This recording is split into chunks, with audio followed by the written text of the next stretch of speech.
ಪಟ್ಟಣದ ಮುಖ್ಯ ರಸ್ತೆಯನ್ನು 6 ಕೋಟಿ ರು ವೆಚ್ಚದಲ್ಲಿ ಆಧುನಿಕವಾಗಿ ಅಭಿವೃದ್ಧಿಗೊಳಿಸಲಾಗುವುದು ಎಂದು ಶಾಸಕ ಎ ಮಂಜು ಅವರು ತಿಳಿಸಿದರು. ಬುಧವಾರ ಪಟ್ಟಣದ ಇಂದಿರಾ ಕ್ಯಾಂಟೀನ್ ಮುಂಭಾಗದಲ್ಲಿ ರಸ್ತೆ ಅಭಿವೃದ್ಧಿ ಕಾಮಗಾರಿಗೆ ಪೂಜೆ ಸಲ್ಲಿಸಿ ಮಾತನಾಡಿದ ಅವರು, ಡಿಗ್ರಿ ಕಾಲೇಜಿನಿಂದ ಆರಂಭಗೊಳ್ಳುವ ರಸ್ತೆ ತಾಲೂಕು ಕಚೇರಿ ತನಕ 30 ಮೀಟರ್ ಅಂತರದಲ್ಲಿ ಅಭಿವೃದ್ಧಿಗೊಳ್ಳಲಿದೆ. ಇದರೊಂದಿಗೆ 2 ಮೀಟರ್ ಸಾರ್ವಜನಿಕ ಫುಟ್ಪಾತ್, 2 ಕಡೆಯೂ ಚರಂಡಿ ನಿರ್ಮಾಣಗೊಳ್ಳಲಿದೆ.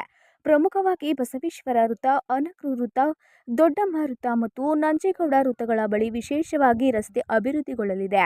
ಸಾರ್ವಜನಿಕರು ಖುದ್ದು ನಿಂತು ರಸ್ತೆ ಅಭಿವೃದ್ಧಿಯನ್ನು ಮಾಡಿಸಿಕೊಂಡ ಪಟ್ಟಣದ ಅಂದಕ್ಕೆ ಸಹಕಾರ ನೀಡಬೇಕೆಂದು ಅವರು ಮನವಿ ಮಾಡಿದರು. ಈ ಸಂದರ್ಭದಲ್ಲಿ ಮುಖಂಡರಾದ ನರಸೇಗೌಡ, ಕೃಷ್ಣೇಗೌಡ, ಮಂಜುಶೆಟ್ಟಿಗೌಡ, ದಿವಾಕರ್ ಗೌಡ, ಪುಟ್ಟರಾಜು ಇತರರು ಹಾಜರಿದ್ದರು. 6 ಕೋಟಿ ರೂಪಾಯಿ ಅನುದಾನದಲ್ಲಿ ನಮ್ಮ ಕಾಲೇಜು, ಡಿಗ್ರಿ ಕಾಲೇಜಿಂದ ಹಿಡಿದು ಮಲಿಪಟ್ನ ರೋಡ್ ಕ್ರಾಸ್ ವರೆಗೆ ಸುಮಾರು 27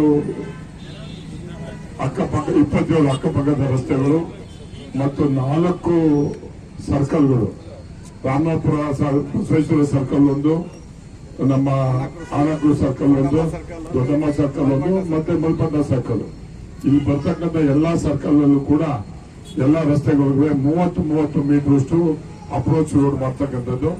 ಜೊತೆಗೆ ಫುಟ್ಪಾತ್ 2 ಮೀಟರ್, ಈ ಕಡೆಗೆ 2 ಮೀಟರ್, ಆ ಕಡೆಗೆ 2 ಮೀಟರ್. ಅದಕ್ಕೆ ಸಾರ್ವಜನಿಕರು ಇದಕ್ಕೆ ಸಹಕರಿಸಬೇಕು. ಯಾವುದೇ ಆದಂತ ಅಡಚಣೆ ತೊಂದರೆ ಮಾಡಬಾರ್ದು.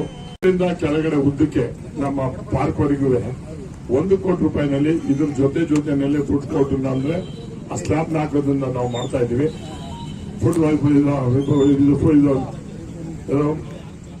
ಫುಟ್ಪಾತ್ ಬಿಟ್ಟು ಆಚೆ ಕಡೆಗೆ ಅದನ್ನ ಮಾಡಿ ಕೆಳಗಡೆಗೆ ಬಸ್ ಸ್ಟ್ಯಾಂಡ್ಗೆ ಪಾರ್ಕಿಂಗ್ ಮಾಡ್ಕೋಬೇಕು, ಮೇಲ್ಗಡೆಗೆ ಫುಡ್ ಕೋರ್ಟ್ ಮಾಡ್ಕೊಂಡು ಈಗ ಸ್ಲ್ಯಾಬ್ ಇಲ್ಲಿಂದ ಹಿಡಿದು ಪೂರ್ತಿ ಅಲ್ಲಿವರೆಗೂ ನಮ್ಮ ಕುವೆಂಪು ಪಾರ್ಕ್ ವರೆಗೂ ಕೂಡ ಅದು ಇರುತ್ತೆ. ಅದ್ರ ಮೇಲ್ಗಡೆ ಆಗ್ತದೆ. ಹೊರಗಡೆ ಇದ್ದಂತ ಅಂಗಡಿಗಳೇನಿರ್ತವೆ ಅದು ಮೇಲ್ಗಡೆಗೆ ಹೋಗ್ತವೆ. ಫುಟ್ಪಾತ್ 2 ಮೀಟರ್ ಇರ್ತದೆ, ಅದ್ರ ಹಿಂದ್ಗಡೆಗೆ ಫುಡ್ ಕೋರ್ಟ್ ಇರ್ತದೆ. ಯಾವುದೇ ಆದಂತ ಒಂದು ಟ್ರಾಫಿಕ್ ತೊಂದರೆ ಇರ್ತಕ್ಕಂಥದ್ದು ಆಗ್ತದೆ. ಈಗ ಅದಕ್ಕೆ ತುರ್ತಾಗಿ 1 ಕೋಟಿ ರೂಪಾಯಿನ ನಾವು ಕೊಟ್ಟಿದ್ದೀವಿ. ಅದು ಮುಂದೆ ಆಗ್ತದೆ.